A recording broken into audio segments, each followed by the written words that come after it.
আসসালামু আলাইকুম ভিউয়ার্স, সবাই কেমন আছেন? ভালো আছেন মনে হয়, আশা করি। আজকে রান্না করব কাতল মাছ আর হলুদ ফুলকপি আর আলু দিয়ে টমেটো দিয়ে কিভাবে রান্না করি সেটা আপনারা দেখে নিন। প্রথম কড়াইটা বসাচ্ছি, কড়াইটা গরম হলেই আমরা মাছটা ভেজে নেব।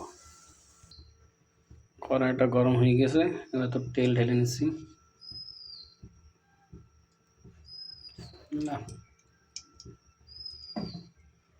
তেল গরম হওয়ার জন্য অপেক্ষা করব। তেলটা গরম হয়ে গেছে, এখন আমরা মাছগুলো ঢেলে নেব। বিসমিল্লাহ।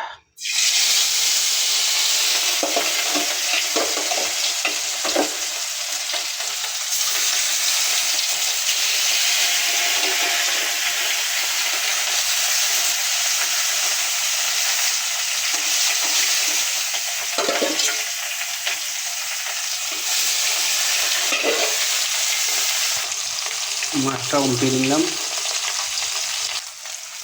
মাছগুলো হয়ে গেছে, এখন আমরা তুলে নিই মাছগুলো।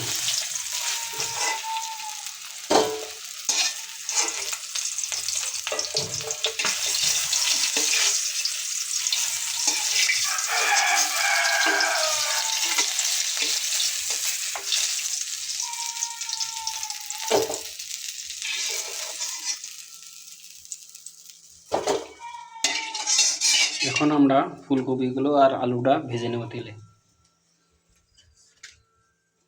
বিসমিল্লাহ।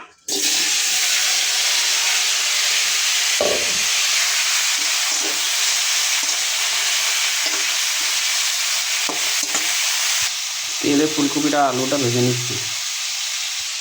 এগুলো হলো হলুদ ফুলকপি, ভেজে নিচ্ছি। টেস্ট একটু বেশি বাড়ে, ভেজে নিলে ফুলকপিটা আরও স্বাদ বাড়ে, সেই জন্য ভেজে নিলাম। ফুলকপিটা ভাজা শেষ, এখন নামাই নেব।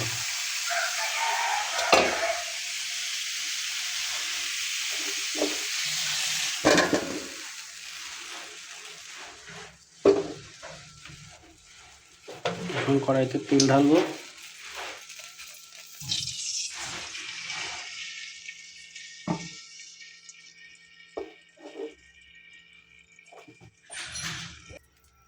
এখন দিয়ে দেবো পেস্ট। পেস্টটা বাদামি রং হওয়া পর্যন্ত অপেক্ষা করব।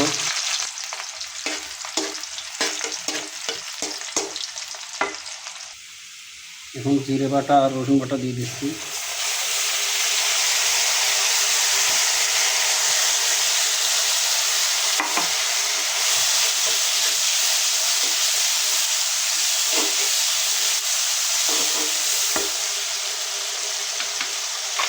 সাথে ঝাল বাটাও দিয়ে দিচ্ছি।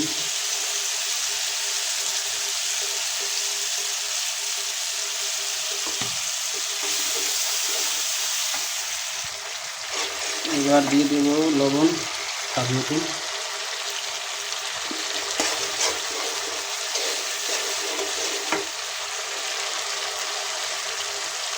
আর দিয়ে দেব হলুদ।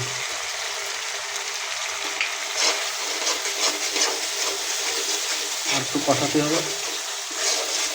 তেলটা আর উপরটা আসলে কষানো হলে হলুদটা কাঁচা গন্ধ বের হয়ে গেলে তরকারিগুলো ঢেলে দেবো। মশলাগুলো হয়ে গেছে, এখন আমরা সবজিগুলো ঢেলে দেবো। বিসমিল্লাহ।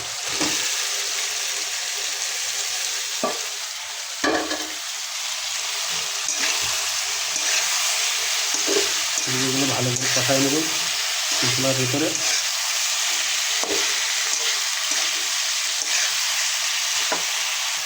একটু হালকা পানি দিতে হবে কষানোর জন্য। আর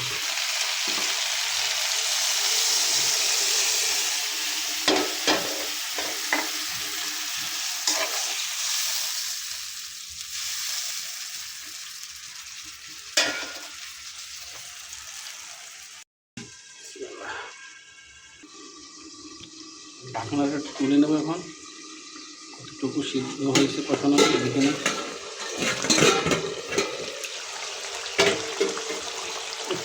ভালো সুন্দর রং লেগেছে।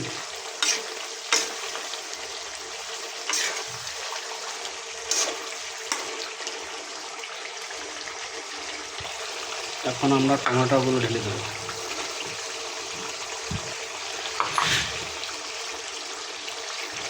টমেটোগুলো ঢেলে আমাদের আবার একটু ঢাকতে হবে।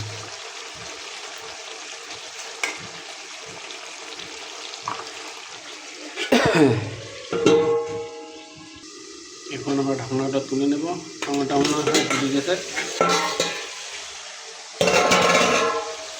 হ্যাঁ, টমেটো গলে গেছে। এখন আমরা টমেটো গলে গেছে, দেখেছেন? এখন আমরা ঝোল ঢেলে দেবো।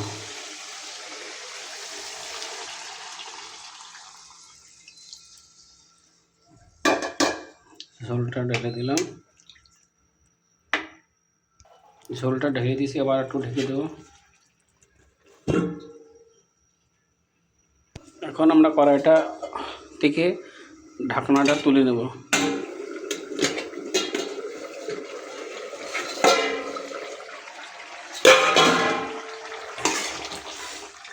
হ্যাঁ, ঢাকনা তুলে নিয়েছি।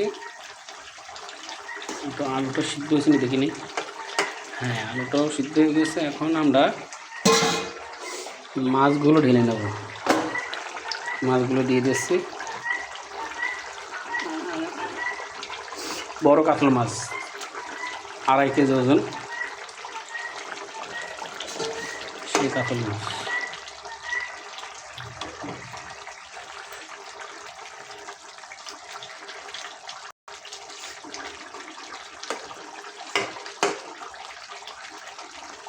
আবার একটু ঢুকে দেবো মাছগুলো দেওয়ার পর।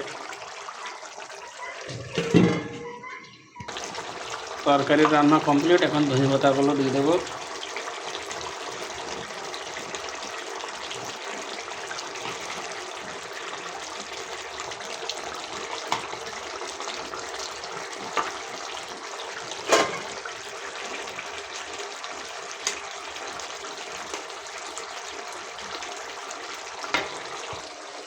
আমাদের তরকারি রান্না শেষ।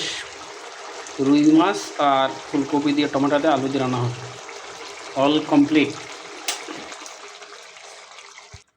এখন আমরা এগুলো ঢেলে নেব আলাদা পাত্রে। আমাদের ফুলকপি রান্না শেষ। এখন আলাদা পাত্রে নামাই নিছি। এখন খাবার সময় হয়ে গেছে।